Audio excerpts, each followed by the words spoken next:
Have you been looking for love in all the wrong places? Are you tired of dating people you work with, and do you find yourself already dreading your next blind date? Well, maybe it's time for you to become a speed dater. They're searching for a soulmate, 4 minutes at a time. The objective is simple. The more people you meet, the better chance of finding a match. I'm going to meet more people tonight than I have all week. What kind of farming is it? Corn and soybeans. Great. Speed daters spend 4 minutes getting to know each person in their age group. Then it's time to say goodbye. If men can now move to the next table. Some of Tony Black's sour experiences prompted him to start Midwest speed dating. I've been on dates before where you're on a date with somebody and you find out after 5 minutes, I don't think I want to date this person, but I'm stuck with that person all night, or maybe they're stuck with me. Regardless of who's stuck with who, some people just like to speed up the process. Because usually you form your first impression within a couple minutes anyway, and when you're on just a one-on-one date, you basically have, 30 minutes to 2 hours where you actually have to tolerate a person, even if it's not going to work out. So it's good to get it over with quickly, and then and you're done. What types of music do you enjoy most? Brandy Hawking prefers the personal aspect of round-robin dating to online dating. Because you get to sit face to face with someone, talk to someone, and really feel the person out and see what they're really like. My game plan is to say yes to as many guys as I can unless I really don't like them, and then say no. Wow, really? How old are you? 26. At the end of the night, daters turn in their score sheets and Tony Black then looks for mutual matches. The daters then contact each other via email. 4 minutes with some of the guys seemed like an eternity, whereas with some of the guys, it seemed like we had hardly gotten into a single question or 2 questions, and they were blowing the whistle telling us to wrap it up. I had such a great time, met a lot of really good people, and who knows, may end up being a match or 2 in there. Okay, well hey, nice to meet you. Tony Black and his wife Lori have hopes of eventually making matches all across the state of Nebraska. For a schedule of upcoming events, go to our web channel and click on Lance's Journal.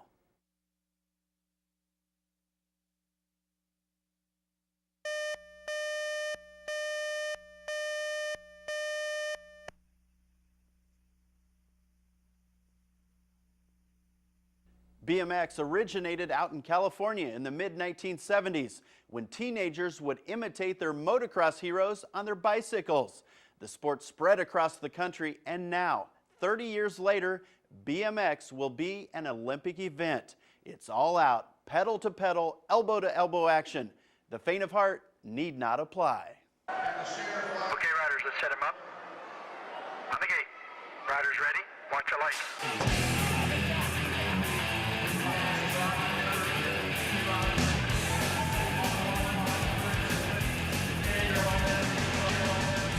It's a rough and tumble world, but BMXers say there's a lot to love about their sport. It's a different world. You get away from reality. It's just the funnest thing that I do. It's competitive. I don't know, I just love riding bike, I guess. Keep pedaling, Isabel! Great job, girl! BMX is not just for the young, it's for the young of heart as well. It goes from 5 and under, and then there's a class that's 55 and over. Sometimes you get racers that are 3 years old. If you can ride a bike, you can race it. It's just adrenaline. Like every time you get off the track after a race, you'll sit there with all the guys in the moto and go through it with each other, and everything that happened. It's just it's like an adrenaline rush. And this summer in China, that BMX adrenaline rush will be felt for the first time in the Olympics. We're pretty excited because when we go to events like this, one of the big national events, we get to see some of those pros that will probably become Olympians. And maybe even some of these young people that are behind us today could potentially be Olympians this year in Beijing. So we're excited about that. I think it's awesome. It's, it's one of those things in the back of your mind that you want to work for now. I think about it all the time, like, dude, someday we could be in the Olympics. This is a really fun sport, and I love it. Can you tell? BMXers are very dedicated to their sport. That's why there are over 60,000 members nationwide in the American Bicycle Association, and a number of those members are Nebraskans. If you'd like to join them, you can check out tracks in Lincoln, Kearney, and Omaha.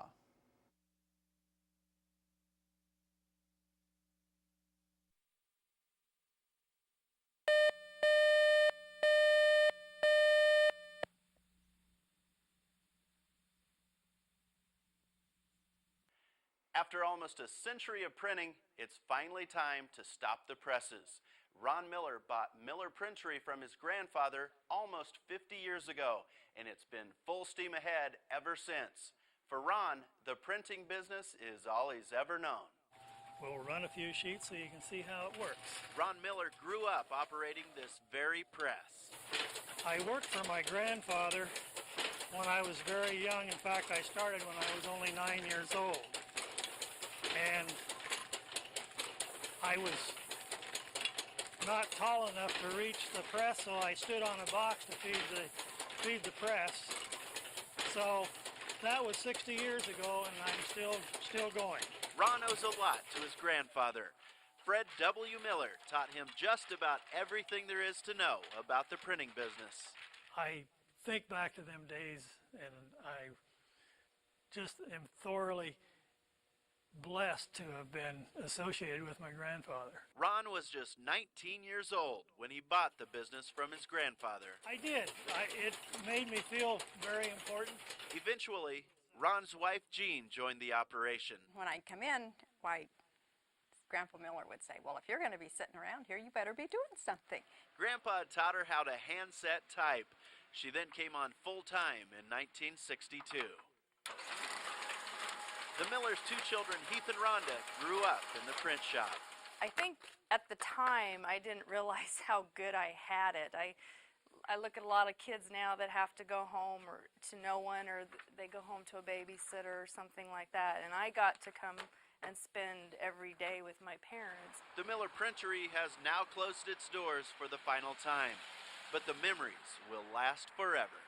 I'm going to really miss it. I really enjoyed the printing business, and I would never want to do anything else. And I'm going to be very sad to see these old presses go, because they're just like old friends.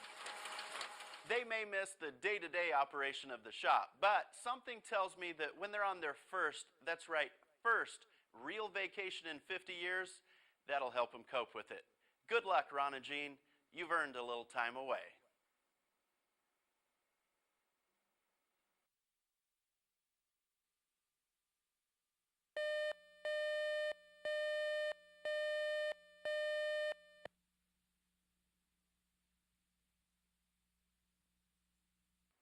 What first grabs you about Legacy milk is the thick, rich taste. But what really makes you come back for more is when you understand why Legacy Dairy exists in the first place. The Legacy owners were tired of seeing local dairy farms fade away. The end result is turning non-milk drinkers into Legacy lovers. Right now, we're bottling 2% milk in half gallons. Corey Dufresne left the family farm to manage Legacy Dairy. We're going to do probably about 400 gallons a day of 2%. And over the course of a week, Legacy is producing 3,500 gallons of growth hormone-free Nebraska milk. Not bad for their first year in business. It tastes like milk it's supposed to taste. It's got a rich dairy taste to it. And the master mixer says the reason it's so good is because I mix it, and I mix it the way I like it. And he's not the only one who likes it.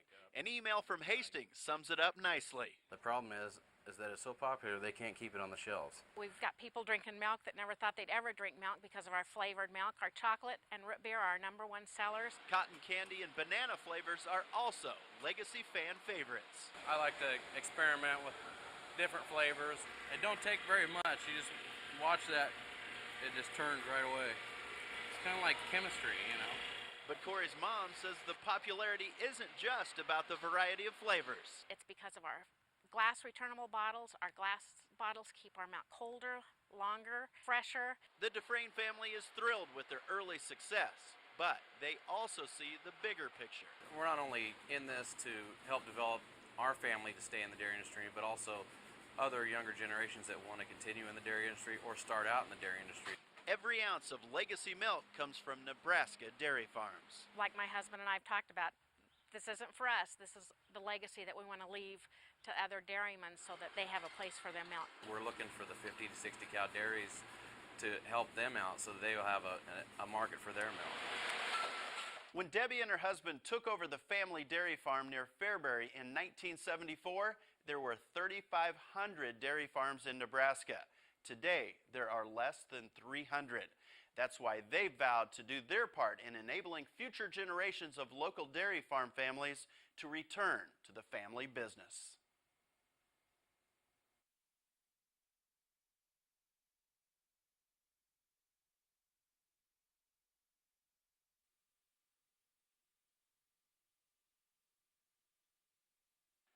Aloha! It's almost 4,000 miles from Nebraska to Hawaii, but it is well worth the long plane ride. And what made our journey that much more satisfying for my brother Reed and me was that we got to meet 25 new friends, or cousins as the natives might say. It's easy to see why 1011 viewers have been heading to the islands for 2 decades now. They don't call it paradise for nothing.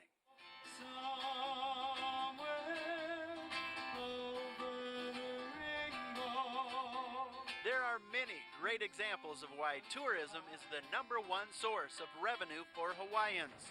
They know how to throw a party, or luau, if you will. There was music and dancing around every corner, and our talented bus drivers were proud of their aloha spirit.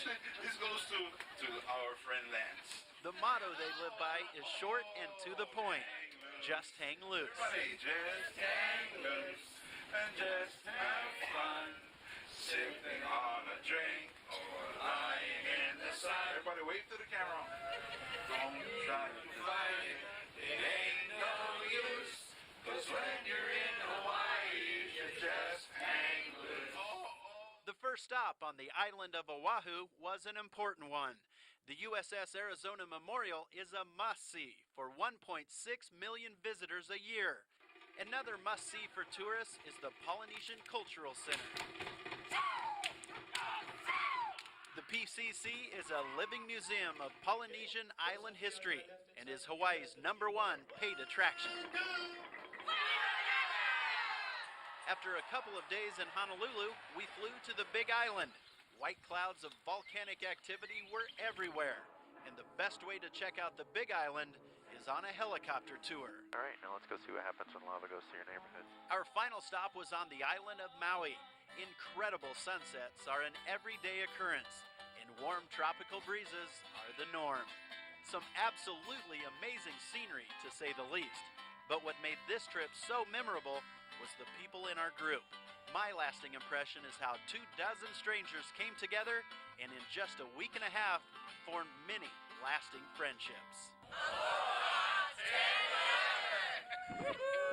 On behalf of my brother, we'd like to say mahalo, or thank you, to all of our new friends for letting us experience such a great time with you in paradise.